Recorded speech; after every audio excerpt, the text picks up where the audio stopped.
Germany used to be the gold standard in engineering. BMW, Mercedes, Volkswagen, precision, power, profit. But today, the German auto industry is falling apart, and nobody's even talking about it.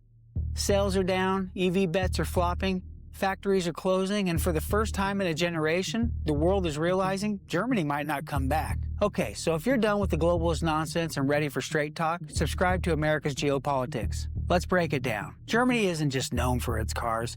Its economy depends on them. 1 in every 7 jobs is tied to the auto industry. It's the country's biggest export. It's what kept Germany rich, respected, and relevant for the last 70 years. Mercedes was the luxury king, VW was the global juggernaut, and BMW sold the precision-engineered dream. And for decades, it worked. Until the world changed, and Germany didn't. What really cracked the foundation? It wasn't foreign competition. It was Germany's own bet on the green agenda.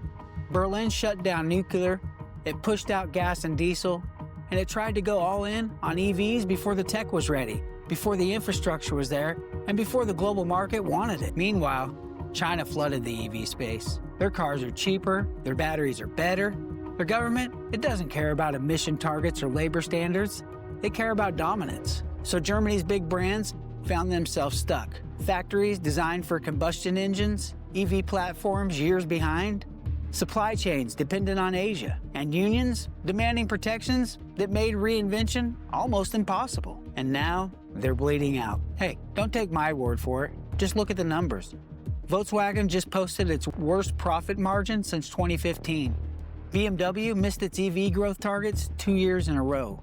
Mercedes is slowing down its electric rollout across Europe. The transition was supposed to save them. Instead, it exposed how fragile they really are. Even worse, German car exports to China are collapsing. The country that was once their biggest growth market is now their biggest competitor. Germany went from exporting dominance to importing humiliation. And then here's the part that hits the hardest. America doesn't need German cars anymore. Trump's tariffs weren't just punishment, they were a signal.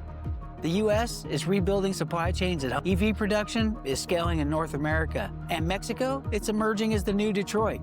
In this world, we don't need German sedans. We need secure production, fast logistics, and local jobs. Germany isn't irreplaceable anymore. And for a country that built its power on trade, that's a death sentence. This isn't just a bad year. It's not a recession, it's a structural decline. A shrinking, aging labor force, high energy prices thanks to green policy missteps, a collapsing export model, and a European Union that's more dead weight than a lifeboat. They don't have a growth strategy.